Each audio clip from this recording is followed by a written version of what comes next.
Sinadya ko na wag munang mag-live, ano? Kasi kanina mainit na mga pangyayari yung nagaganap sa Senado. Hmm? Eh, pinapanood ko muna kung anong mga nangyayari, sinusubaybayan ko. Sabi ko, matapos lang ito, magla-live tayo. Ito, pagkwentuhan natin ito. Magandang pagkwentuhan natin ito habang tayo'y nagkakape. Mga kabunyog, mga kababayan.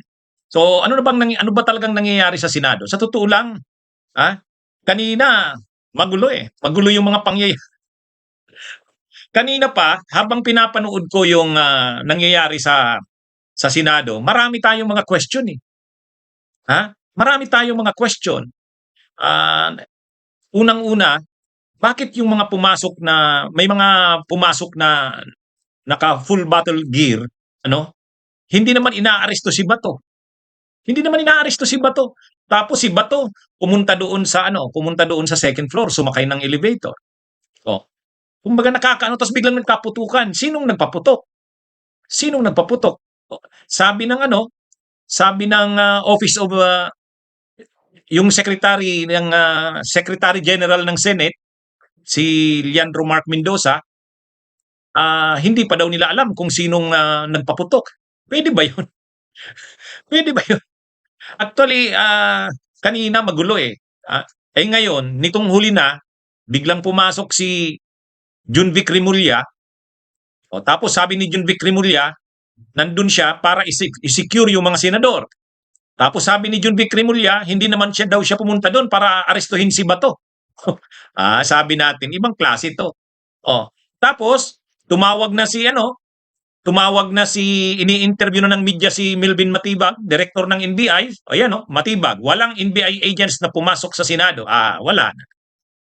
Ibig sabihin, parang drama lang yata ang nangyari. Drama lang, mga kabunyog. Yan yung ano. Kaninong drama kaya? Lumalabas drama ni Bato at ni Cayetano eh. Parang drama ng dalawa eh. May mga, maalala nyo kanina, tingnan nyo, anong mga nangyari ngayong maghapon? Anong mga nangyari ngayong maghapon? Linabas na ng Korte Suprema ang desisyon nito. Hindi naglabas ng TRO. O di ba? Hindi naglabas ng TRO ang Korte Suprema. So anong ibig sabihin niyan kila Bato de la Rosa? Ang ibig sabihin niyan kila Bato de la Rosa, mga kabunyog, delikado na ang lagay niya. Delikado na ang lagay niya. So anong gagawin? Anong gagawin? Kinakailangang maglabas ang Supreme Court ng TRO. Kasi sinabi naman ng Korte Suprema doon sa desisyon, ganito ang desisyon, hindi maglalabas ng TRO. Pinapa-comment muna within 72 hours ang gobyerno doon sa petition ni Bato.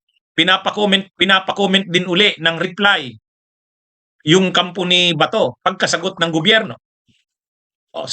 Yun yung kumbaga ang naging desisyon ng Korte Suprema, walang linabas na TRO, pero pinapa-comment ang gobyerno at kung pagka-comment na ng gobyerno within 72 hours, magko-comment uli, magbibigay ng comment ang kampo ni Bato. So, ano yun? Pero sinabi rin sa desisyon ng Korte Suprema, pero hindi nito ibig sabihin na anumang oras kung kinakailangan, pwedeng maglabas ng TRO. Yun, parang may opening na gano'n. So, ibig sabihin, kailangan makumbinsi ang Korte Suprema na kailangan nilang maglabas ng TRO. Ano ba ang pinakamagandang pangkumbinsi sa Korte Suprema na dapat maglabas ng TRO na nagkakaroon na ng kaguluhan, di ba? Paano mo makukumbinsi na ang Korte Suprema na maglabas na ito ng TRO, nagkakaroon na ng kaguluhan? Yun ang dyan. Kumbaga, pag nagkaroon na mayroon ng kaguluhan, mapipressure ngayon ang Korte Suprema na maglabas na ng TRO kasi may kaguluhan na. Kumbaga, ito mga kabunyog? Nakakaano ito? Unang-una, ano bang mga ahensya ng gobyerno ang pwedeng magsagawa ng pag-aresto kay Bato? NBI. Anong sabi ng NBI? Ayan ang sabi ng NBI. Sabi ni Matibag, walang NBI agents na pumasok sa Senado. Tapos pumasok si Junvic Rimulya. Sabi niya, hindi naman siya pumasok para arestuhin si Bato. Kakausapin niya yung mga senador para i-secure ang mga senador kasi nagdadrama si Cayetano. Diba? Nag-live pa si Cayetano. Delikado na ang lagay namin dito. We are being attacked. May mga drama si Cayetano eh.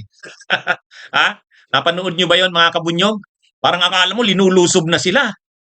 Tapos nagkaputukan, O, hindi maintindihan kung sinong nagkaputukan. O, kung nagkaputukan, sino? Wala naman palang NBI doon. O, wala namang ano doon. Wala namang PNP.